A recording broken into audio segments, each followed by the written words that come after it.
Syekh Nawawi Al-Bantani merupakan seorang ulama Nusantara yang namanya masyhur di dataran Hijaz, Saudi Arabia dan Indonesia pada abad 19. Beliau merupakan seorang ulama asal Banten yang keilmuannya cukup diakui di dunia Islam dan termasuk ulama besar yang berasal dari Indonesia. Al-Imam Al-Alamah Asy-Syaikh Muhammad Nawawi bin Umar Al-Jawi Al-Bantani At-Tanari Asy-Syafi'i atau lebih dikenal Syekh Nawawi Al-Jawi Al-Bantani dilahirkan di Kampung Tanara, Serang, Banten sekitar tahun 1813 Masehi atau 1230 Hijriah dan beliau wafat di Hijaz, Mekah, Saudi Arabia sekitar tahun 1897 Masehi atau 1314 Hijriah. Selain beliau, seorang ulama Indonesia bertaraf internasional dan menjadi imam Masjidil Haram, Syekh Nawawi Al-Bantani juga seorang ulama dan intelektual yang sangat produktif menulis kitab. Jumlah karyanya tidak kurang dari 115 kitab yang meliputi bidang ilmu fikih, tauhid, tasawuf, tafsir, dan hadis. Karena kemasyhurannya, Syekh Nawawi Al-Bantani kemudian dijuluki gelar kehormatan sebagai Al-Sayyid Al-Ulama Al-Hijaz atau tokoh ulama Hijaz, atau Sayyidul Hijaz, penjaga Hijaz, Al-Imam Al-Muhaqqiq wa Al-Fahamah Al-Mudaqiq atau imam yang mumpuni ilmunya, A'yan Ulama Al-Qurn Al-Rom Asyarli Al-Hijrah, tokoh ulama abad 14 Hijriah hingga imam ulama Al-Haramain atau imam ulama dua kota suci. Doktor ketuhanan atau orang pertama yang memberikan gelar ini pada Syekh Nawawi Al-Bantani adalah Christian Sonokhorgroje dan Asy-Syaikh Al-Faqih disematkan oleh kalangan pesantren. Bapak Kitab Kuning Indonesia disematkan oleh para ulama Indonesia. Syekh Nawawi lahir di sebuah desa kecil di Kampung Tanara, Desa Tanara, Kecamatan Tirtayasa, Kabupaten Serang, Provinsi Banten, dengan nama Muhammad Nawawi bin Umar bin Arabi Al-Bantani. Di tahun kelahirannya, Kesultanan Banten berada pada periode terakhir yang pada waktu itu diperintah oleh Sultan Muhammad Rafiuddin sekitar 1813 sampai 1820 Masehi. Pada tahun 1813 Masehi, Belanda melalui Gubernur Raffles memaksa Sultan Muhammad Rafiuddin untuk menyerahkan kekuasaannya. Dengan memanfaatkan Rafiuddin yang sudah mulai melemah kekuasaannya, Belanda secara bertahap mengurangi peran Sultan dalam pemerintahan Banten. Akhirnya pada tahun 1832 Masehi, dengan resmi keraton dipindahkan ke Serang dan struktur pemerintahan karesidenan dijabat oleh seorang bupati yang diangkat oleh pemerintah Belanda. Di tengah-tengah suasana politik seperti itu, masa kanak-kanak Syekh Nawawi hidup bersama ayahnya yang menjabat sebagai penghulu agama.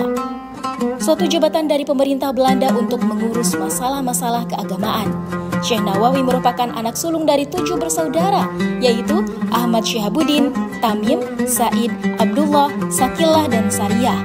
Syekh Nawawi merupakan generasi ke-12 dari Kesultanan Banten. Sultan Maulana Hasanuddin, Sultan pertama Banten, putra dari Sunan Gunung Jati Cirebon.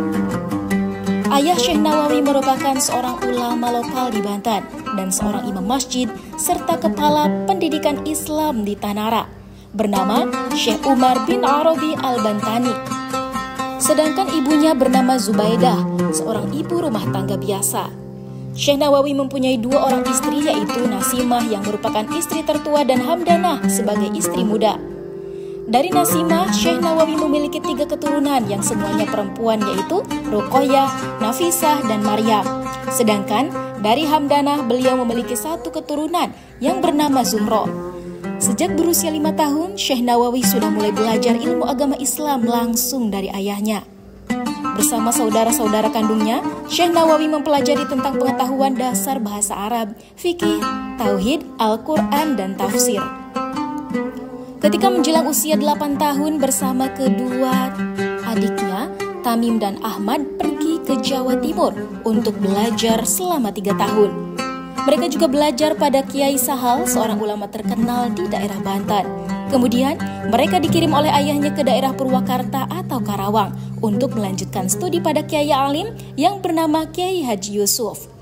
Di usianya yang belum genap 15 tahun, Syekh Nawawi telah mengajar banyak orang, sampai kemudian ia mencari tempat di pinggir pantai agar lebih leluasa mengajar murid-muridnya yang kian hari bertambah banyak. Baru setelah usianya mencapai 15 tahun, Syekh Nawawi berkesempatan untuk pergi ke Mekah menunaikan ibadah haji, dan kemudian di sana beliau memanfaatkannya untuk belajar berguru ilmu kalam, bahasa dan sastra Arab, ilmu hadis, tafsir dan ilmu fikih kepada sejumlah ulama masyhur di Mekah saat itu. Setelah 3 tahun bermukim di Mekah, Syekh Nawawi pulang ke Banten sekitar tahun 1828 Masehi dengan khasanah ilmu keagamaan yang relatif cukup lengkap untuk membantu ayahnya mengajar para santri. Kedatangannya saat itu membuat pesantren ayahnya membludak didatangi oleh para santri yang datang dari berbagai pelosok. Melihat di tanah air banyak menyaksikan praktik-praktik ketidakadilan, kesewenang-wenangan, dan penindasan yang dilakukan pemerintah Hindia Belanda terhadap rakyat, tak ayal gelora jihad pun berkobar. Sebagai intelektual yang memiliki komitmen tinggi terhadap prinsip-prinsip keadilan dan kebenaran, Syekh Nawawi kemudian berdakwah keliling Banten, mengobarkan api perlawanan terhadap penjajah sampai pemerintah Belanda membatasi gerak-geriknya. Seperti Syekh Nawawi dilarang berkhutbah di masjid-masjid. Pengaruh kuat dari Syekh Nawawi dan pesantrennya waktu itu cukup mendapat perhatian dari pemerintah Belanda. Hingga akhirnya beliau berencana untuk kembali ke Mekah setelah ada tekanan pengusiran dari Belanda. Pada tahun 1833 beliau kembali ke daerahnya. Syekh Nawawi kemudian memutuskan untuk kembali ke Mekah dan menetap selamanya di sana. Menurut penuturan Haji Rafiuddin Romli dalam bukunya Sejarah dan Perjuangan Pujangga Besar Islam Syekh Nawawi Al-Bantani, alasan Syekh Nawawi kembali lagi ke Mekah dikarenakan beliau merasa sempit dengan adanya pengawasan dari pemerintah Belanda ketika menyampaikan pelajaran kepada murid-muridnya. Begitu sampai di Mekah, Syekh Nawawi segera kembali memperdalam ilmu agama kepada guru-gurunya. Menurut beliau, Syekh Nawawi kembali ke Mekah sekitar tahun 1850-an. Namun, dalam hitungan Zamakhsyari Dofir, Syekh Nawawi aktif di Mekah dari tahun 1830. Sedangkan Brokelman mengatakan Syekh Nawawi mulai hidup menetap di Mekah pada tahun 1855. Pendapat yang paling mendekati mengenai kapan kembalinya Syekh Nawawi Al-Bantani ke Mekah adalah pendapat Brokelman dan Goliot. Setelah kembali ke Mekah, Syekh Nawawi Al-Bantani melanjutkan belajar kepada guru-gurunya seperti Syekh Khatib Sambas dan Syekh Abdul Ghani Duma, ulama asal Indonesia yang bermukim di Mekah. Selanjutnya beliau belajar kepada Said Ahmad Dimyati, Ahmad Zaini Dahlan, dan keduanya tinggal di Mekah. Muhammad Hatib Al-Hambali di Madinah kepada ulama-ulama di Mesir seperti Syekh Yusuf Sambulawini dan Syekh Ahmad Nahrawi, serta di negara Syam atau Syria. Sebagai seorang guru yang mempunyai keilmuan cukup tinggi, beliau melahirkan murid-murid yang kelak akan menjadi ulama-ulama besar dan tokoh-tokoh pahlawan nasional di Indonesia. Murid-muridnya yang terkenal dan berhasil menjadi ulama besar di Indonesia diantaranya Kiai Haji Hasyim Asy'ari dari Tebu Ireng, Jombang, pendiri organisasi Nahdlatul Ulama; Kiai Haji Ahmad Dahlan dari Yogyakarta, pendiri organisasi Muhammadiyah; Kiai Haji Mas Abdurrahman, pendiri organisasi Matlahul Anwar; Kiai Haji Khalil dari Bangkalan, Madura; Kiai Haji Hasan Asy'ari dari Bawean yang memperistri putri Syekh Nawawi yang bernama Maryam; Kiai Haji Najihun dari Mauk, Tangerang yang memperistri cucu Syekh Nawawi, Salamah binti Ruqayyah binti Nawawi; Kiai Haji TB Muhammad Asmawi dari Caringin, Labuan, Pandeglang; Kiai Haji Ilyas dari Tanjung Keragilan, Serang; Kiai Haji Abdul Ghaffar dari Tirtayasa, Serang; Kiai Haji Washid dari Beji, Cilegon, pejuang geger Cilegon; Kiai Haji Tubagus Ismail dari Gulancir, Kramatwatu, Serang, pejuang geger Cilegon; dan Kiai Haji Tubagus Bakri dari Sempur, Purwakarta, dan banyak lagi yang lainnya. Syekh Nawawi Al-Bantani wafat pada tanggal 25 Syawal 1314 Hijriah atau 1897 Masehi dalam usia 84 tahun. Beliau dimakamkan di Ma'la berdekatan dengan makam Siti Khadijah, istri Rasulullah SAW. Setiap setahun sekali, untuk memperingati jasa dan jejak beliau, maka di Kampung Tanara, Serang, Banten, diadakan acara Khawul, seorang pujangga Islam yang terlahir dari keluarga yang taat beragama dan memiliki keilmuan luas, sehingga dikenal di seluruh pelosok tanah air dan di Timur Tengah sampai Asia dan Afrika.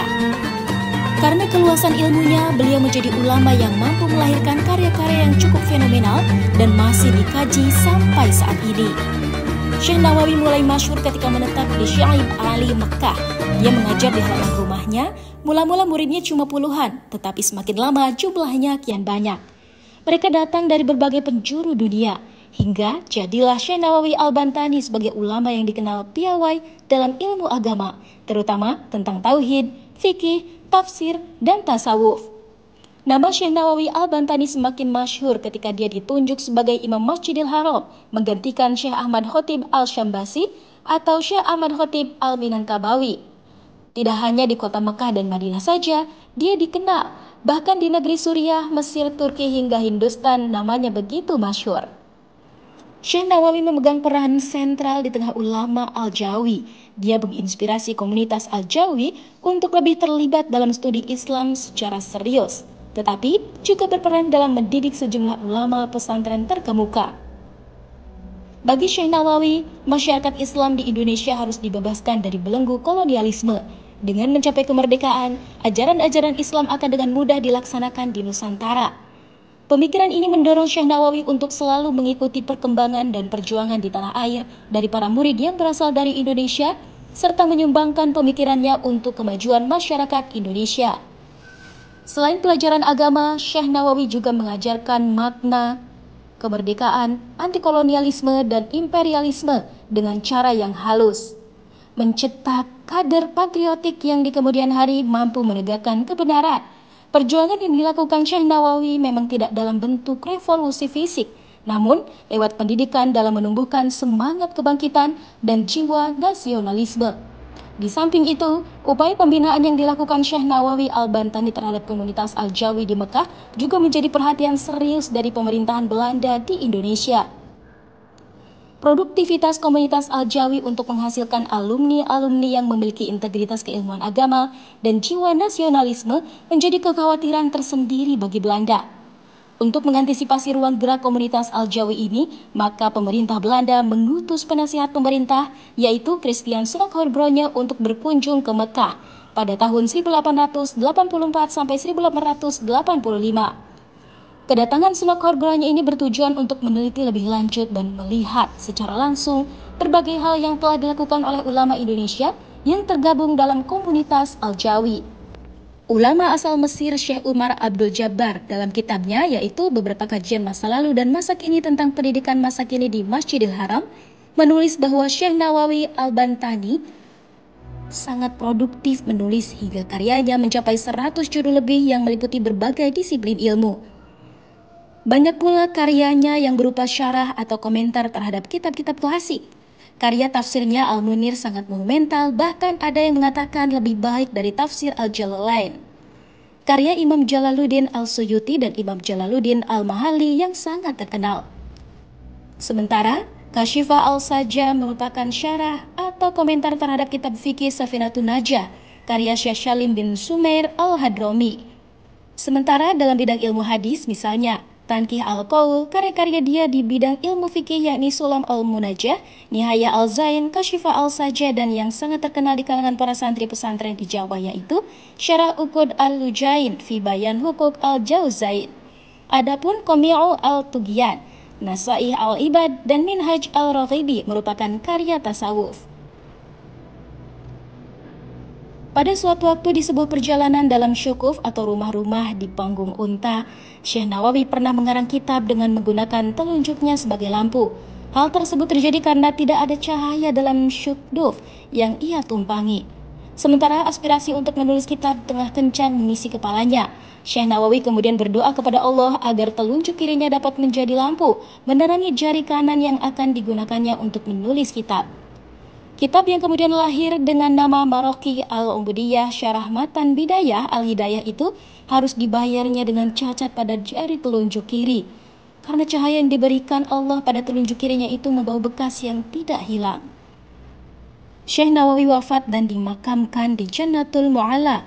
Makam beliau bersebelahan dengan makam anak perempuan dari Sayyidina Abu Bakar As-Siddiq, Asma' binti Abu Bakar Al-Siddiq. Meski wafat di Jazirah Arab, namun sehingga kini setiap tahunnya beliau selalu diadakan haul atau peringatan wafatnya Syekh Nawawi Al-Bantani di tanah air, tepatnya di Pondok Pesantren An-Nawawi Tanara, Serang, asuhan Kiai Haji Ma'ruf Amin. Haul Syekh Nawawi selalu ramai dihadiri para santri Nusantara, bahkan mancanegara.